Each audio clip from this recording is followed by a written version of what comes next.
Cybercorrect.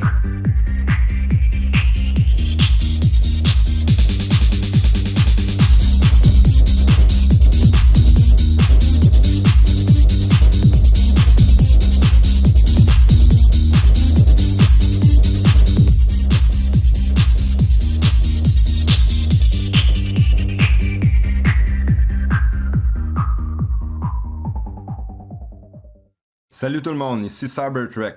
Alors, ce sera pas un tutoriel en tant que tel, je vais juste démystifier un mythe, et c'est le mythe que certains moteurs audio sonnent mieux que d'autres. Alors, bon, pour ceux qui connaissent et ont déjà entendu parler, c'est une polémique récurrente depuis une dizaine d'années sur plusieurs sites, et ça ne concerne pas seulement FL Studio, mais plusieurs personnes ont affirmé que, par exemple, il peut y avoir des différences de qualité entre le moteur audio de Cubase, Nuendo, Samplitude, Reason, FL Studio, etc. Eh bien, avant tout, moi je suis pas un professionnel.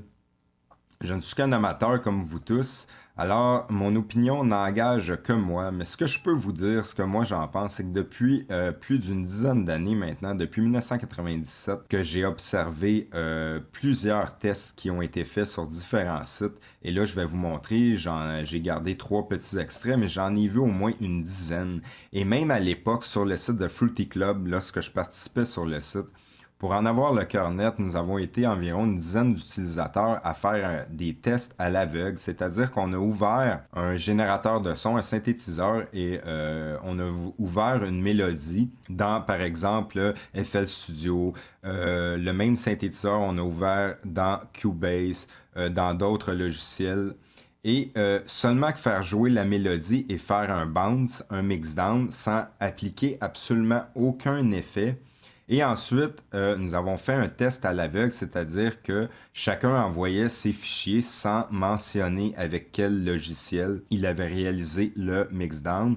Et on s'est rendu compte que personne n'arrivait vraiment à déceler à l'oreille quel fichier appartenait à quel logiciel, et même parfois certains trouvaient qu'un fichier sonnait mieux qu'un autre, la moitié des participants trouvaient que c'était le contraire un autre. Alors c'est vraiment un phénomène psychoacoustique, et bon, je pourrais juste montrer ici, même si ça n'a pas un lien direct, mais une étude canadienne qui a été réalisée ici par le réseau Circum. Alors, je ne montre que des extraits car je ne sais pas si j'ai le droit de tout montrer. Mais bon, ce sont des professionnels qui ont réalisé des tests, par exemple, sur la capacité des gens à discerner des qualités entre un fichier Wave original et MP3. Et bon, on peut voir ici les données de l'étude. C'est juste pour démontrer que le phénomène psychoacoustique est actif pour la majorité d'entre nous, et que bon, juste faire la différence entre un MP3 et un Wave, il y a seulement 14% des cas selon cette étude réalisée sur des 258 Canadiens. Seulement 14% des cas dont les personnes réussissent à identifier la piste originale versus celle compressée. Alors, tout ça pour dire que il y a beaucoup de phénomènes psychoacoustiques dans tout ceci.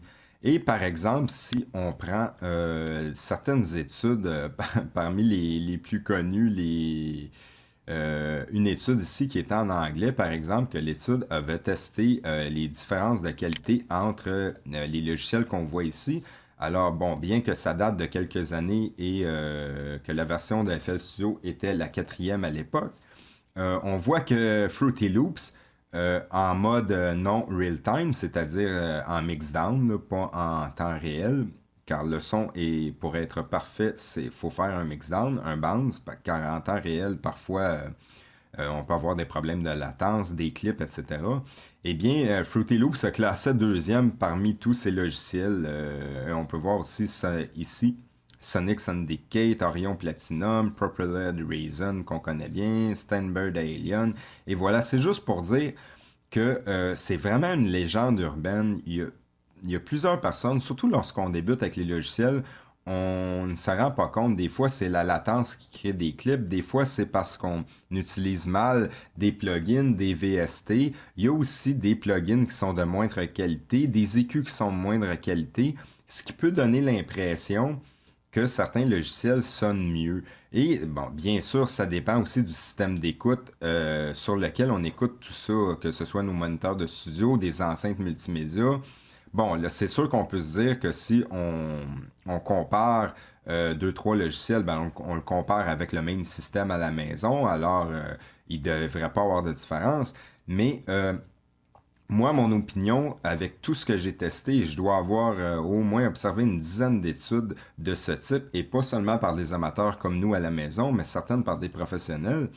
Et les résultats, même lorsqu'on analyse avec que ce soit des analyseurs des spectromètres ou toutes sortes d'autres outils, les différences sont tellement infimes que tout le monde en arrive toujours à la conclusion que il n'y a pas vraiment de différence à l'oreille. C'est imperceptible et euh, toutes les études, moi, que j'ai vues, et même une récente récemment sur un site que j'ai été consulté, c'est toujours la même chose. Il n'y a pas vraiment de différence en pratique. Une autre étude un peu plus bas dans le temps sur Espace Cubase, la même chose. Par contre, on testait pas FL Studio, mais on testait plusieurs logiciels dont SoundForge, Nuendo, Simplitude, Cubase.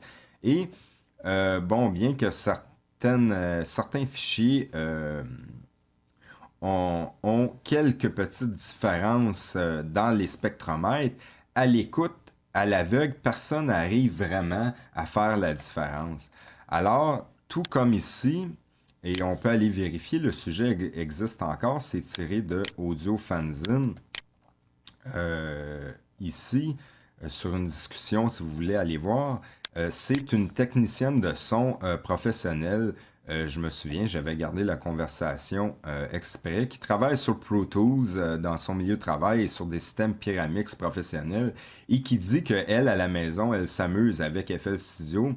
Et bon, pour la citer, bon, elle dit qu'elle travaille avec Pro Tools Amplitude dans son milieu de travail, avec les meilleurs systèmes audio, et qu'elle affirme que ce qu'on peut appeler un moteur audio dégueulasse n'est qu'un simple phénomène psychoacoustique. Le fait que FL Studio joue les samples avec un niveau dB moins élevé que les autres séquenceurs peut donner l'impression que le son a moins de punch. Et bon, elle nous explique que ça dépend beaucoup de la qualité des effets employés et qu'il faut utiliser aussi des enhancers. Et bon, elle donne son opinion, mais c'est bien d'avoir l'opinion d'une professionnelle. Et moi aussi, c'est mon opinion pour avoir plusieurs fois constaté la même chose sur différents sites. Alors bon, dans des prochains tutoriels, je vais tenter d'expliquer quoi faire pour obtenir du gros son et quel effet utiliser, quelle compagnie pour les VST. Il y a toutes sortes de choses qui améliorent le son, même quand on sait bien mixer. Il y a des techniques spéciales de compression pour augmenter le punch du son. Il y a des enhancers qui vont ajouter des harmoniques supplémentaires. En fait, c'est l'art de mixer les sons qui fait la différence, beaucoup plus que le moteur audio. Alors, je tenais à préciser ceci, c'est mon opinion. Je ne possède pas la vérité absolue, je peux me tromper, mais selon mon expérience depuis les derniers 10 ans, j'ai pratiquement jamais vu un test où tout le monde était d'accord euh, sur le fait qu'il y a de grandes différences. Les différences sont toujours infimes.